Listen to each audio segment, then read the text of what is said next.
Changing hair color in Photoshop seems like a pretty straightforward thing as far as just adjusting the hue in a selection, but there's actually some more advanced ways to do this, and we can actually add shine to some of the hair areas and make it look a lot more realistic. So go ahead and open princess.jpg. I'm going to give you a preview of what we'll be doing.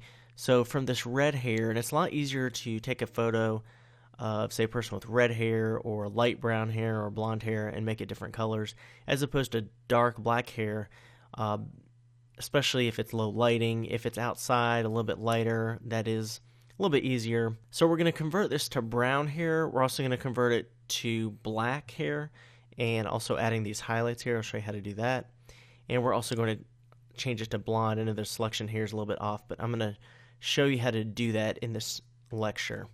I'm first going to show you another method. What we're going to do is duplicate the layer. So if you want to work on the other one with this method, that's fine. And after duplicating this layer, we want to make a selection of the hair area. So I'm going to use the quick selection tool and just click and drag around here. That does a pretty good job in this example. So what we can do is use this in conjunction with some of the other selection tools. So I'm going to actually use the lasso tool and hold shift and just click and drag. And it's okay if this is not perfect at this point. I'm going to actually use a refine edge technique, which is really good at just refining the edge, especially in hair.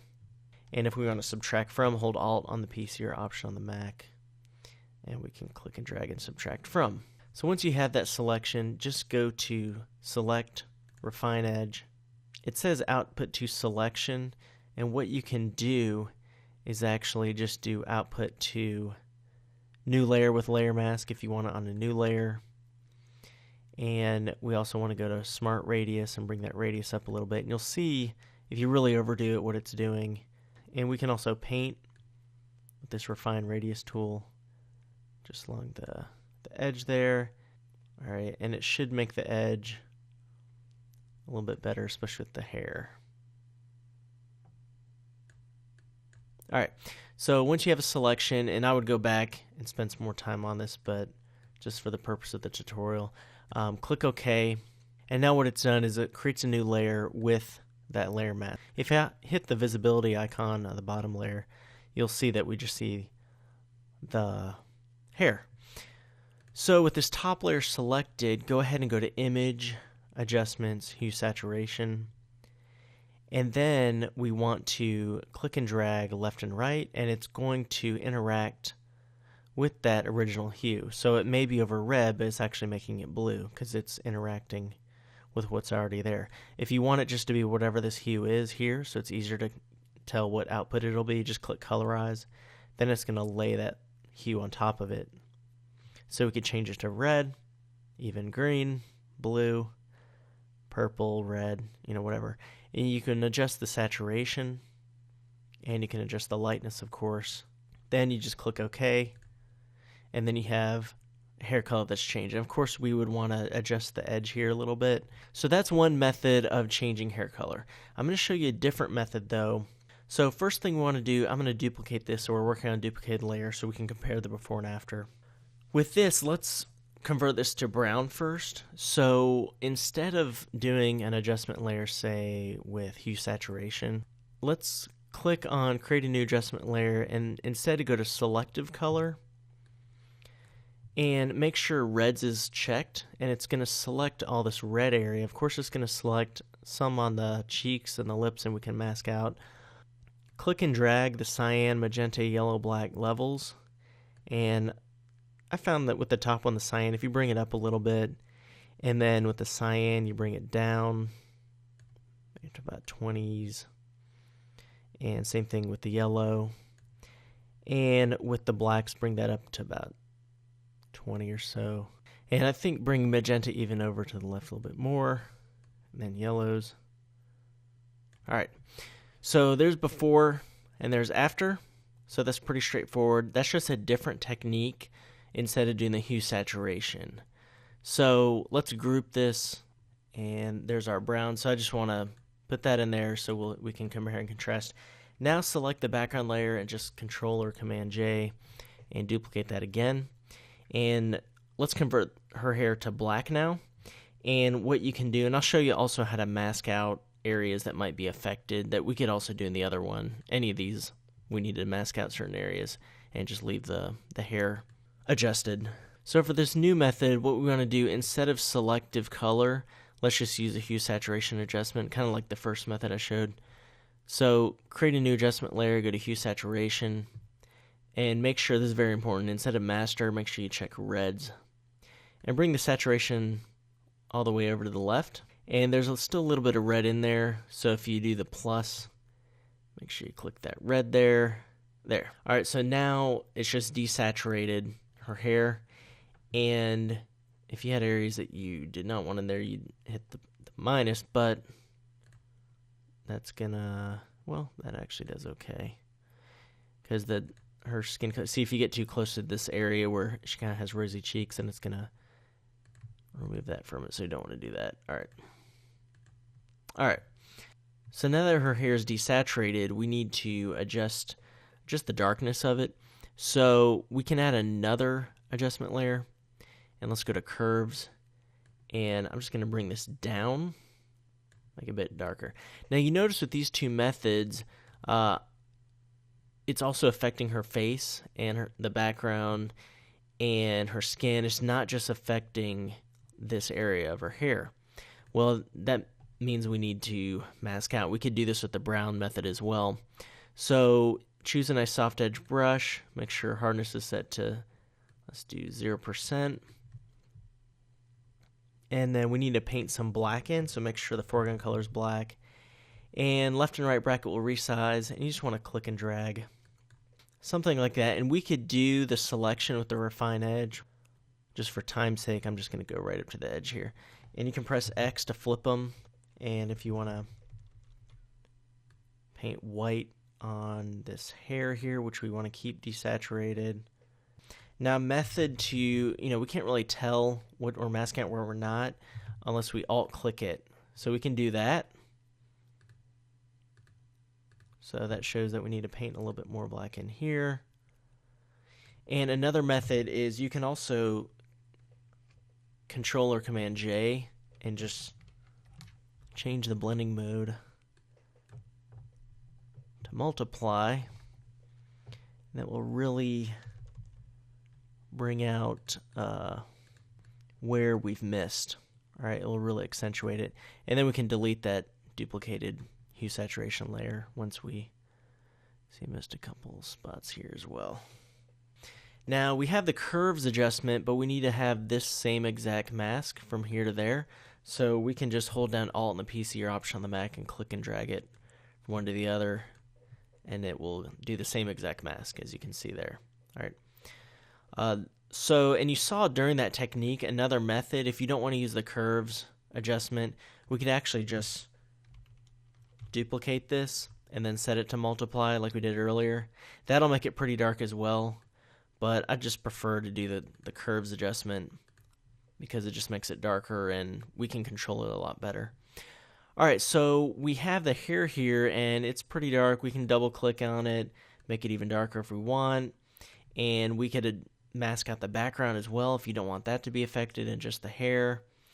But we can actually add a little bit of a shine to this as well.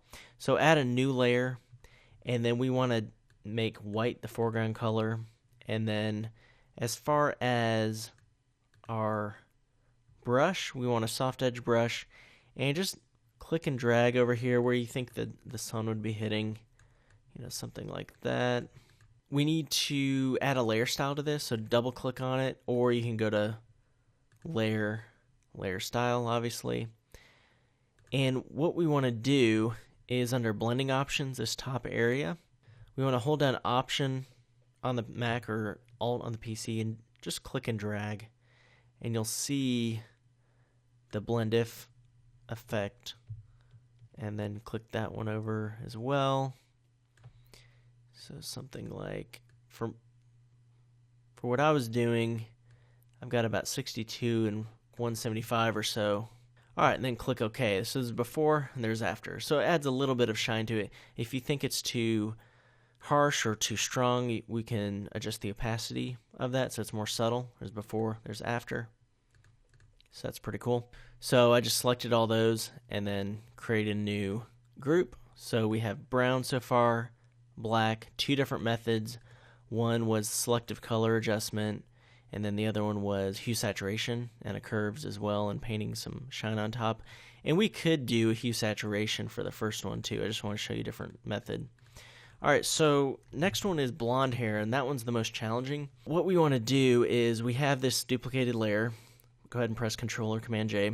Let's go ahead and, for this one, do a selective color adjustment again. Make sure reds is selected there. And just bump up the cyan a little bit, maybe up to 30 or so, 30. Bring the magentas over to the left, they're negative 34 or so. And then the yellows, bump that up to about 45 or so. And then bring the black way down to about, let's see, like negative 61 or so. So it still has a reddish hue to it. So what we can do is actually press Control or Command J, and that will duplicate the layer, and then you can actually change the blending mode to screen. And the problem is it's affecting all this different area around here, so we need that same mask from earlier, right? So instead of redrawing it, we can go to the black adjustment here we had over here, and Alt click and drag it over here, and there we go. We don't have to repaint it in, especially if we took our time.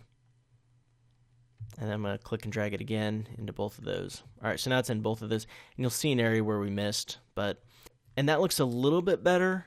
It's a little bit strong though, so you can bring the opacity down a little bit. Same thing with this one even. You could adjust it just a little. And another thing you could do is create a new layer and just paint, let's see, kind of yellowish, a yellowish hue on top with the soft edge brush. However, that looks terrible until we change it to overlay and bring the opacity way down. And you can still keep painting even after you change. And obviously we'd want to go in here and make a selection and just affect the hair. Alright, so with opacity at about 29% and overlay, it still is pretty strong, so I'd actually bring it down even more. And then we're getting toward that area where it looks a lot more realistic. Like if you look over here, that looks a lot more realistic blonde color. Obviously we'd need to go in and really adjust. And another way to bring on more blonde hair, which is the trickiest of course, is if I go back to this other photo here. This is already somewhat blonde. There's kind of a red tint to her hair, but we could do that other technique that I was going over to begin with. So if I make a selection here, just like earlier, and for time's sake, because I don't want you spending your whole time just watching me do a selection, we would get rid of that area inside there, of course, and do a refine edge. But just for time's sake, just add a new adjustment layer. So we'll go to, we could do hue saturation. We could also do color balance, which I haven't covered yet. So either hue saturation or color balance. And you notice when I added that adjustment layer, it already applies the mask to the area that I had selected. So now we can actually go left and right, and it will change that. So if we just go to the left on yellow, bring this back over, then it makes it a lot more blonde. All right, you might be thinking, oh, well, yeah, but it's a little bit strong. Well, all you have to do is bring the opacity down, something like that. You can also experiment with the blending modes. Multiply will make it darker, like kind of a more sandy blonde or brownish blonde, and then overlay, and there's also screen, which will make it a lot lighter. All right, obviously this edge we would change, and one way to do that, which we'll wrap up this tutorial with me showing you how to do that, because the edges are very important in this. So I'm zoomed in pretty far here, and you see the edge here. We've already got the mask made. What you can do is, I have the foreground color set to white. If you click and drag the edge here with the soft edge brush, it just makes a lot softer edge. You can also I have the flow down to about 60%, so you can try that as well. And that makes the edge a lot more realistic. All right. So something like that. And again, if you did the refine edge, that edge would look a lot better like we did with the first technique. All right. But the cool thing about using a mask is we can mask out after the fact. And we can paint some content back in as well. So that is changing hair color in Photoshop. I know I've went over a couple methods, but just a summary, we use masking and we also use layer adjustments for the most part, unless you just want to make an adjustment to one layer and not affect the layers below it. In some of these we used selective color adjustments where you just affect the red or the original color. Some we use hue saturation adjustment layers. And then in that most recent method, I also went over color balance, which you can use as well. The idea is that we want it to make it look pretty realistic. So practice this and we can get pretty good at changing hair color in Photoshop.